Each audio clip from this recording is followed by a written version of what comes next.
So rivers are a huge, huge component of the West Virginia landscape.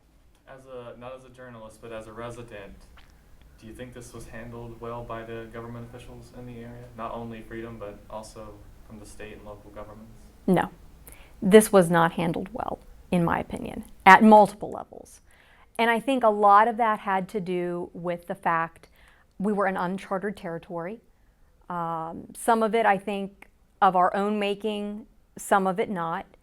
This was a chemical that we knew about and had been a part of the coal industry and the cleaning process for a number of years, but had not been studied very extensively. So we didn't have a lot of information from the scientific community to start with to know, what are the effects? What are the potential hazards? What should we be telling people? And not just as the media, but what should the Department of Public Health be telling people? What should the water company be telling people? And so there was a scrambling at the beginning to just gather information to share. Pollutants in the water or irregularities going on, and that could warrant further investigation. I think we all were in a bit of disbelief when Gary Southern, someone handed him a bottle of water during that first news conference outside the Freedom Industries headquarters, and he took a swig of water from this bottle. I think we couldn't quite believe that he'd made that kind of a blunder in the midst of all of this, and it really set the tone. Yeah, so I think one of the difficult things when you try to compare any natural resource like water to another natural resource like coal or any mineral that maybe gets mined is that the value, the economic value of water spread across so many different facets of life that it almost gets, pardon the...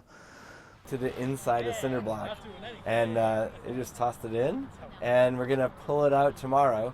It's writing every 10 minutes. It's writing the conductivity, the temperature, and the time onto a little memory chip, a little SD card. And we'll pull it out and see, A, did it stay dry? Did it work?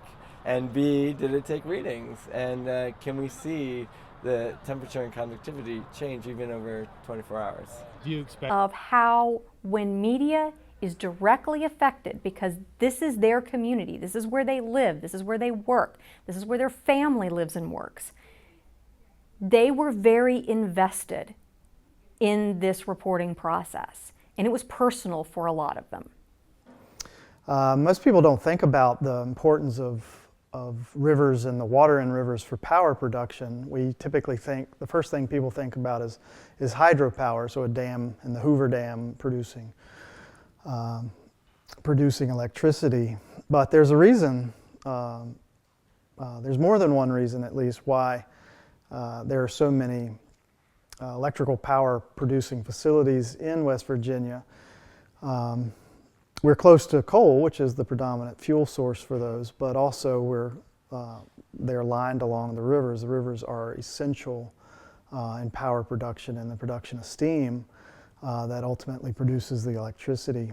And it depends on the facility, but some facilities are more efficient than others. But the typical ratio that people look at is it takes about 80 pounds of water for every pound of coal to produce electricity. And so it's a major asset in our state and a resource for a lot of different industrial sectors. The do not use bans were lifted. People were able to flush their pipes, and we were explaining to people, this is the process that we've been told. This is the multi-step process you go through to flush out your pipes. But there were all these residual questions. Will any of the MCHM stay in my pipes? Will it cling to the metal?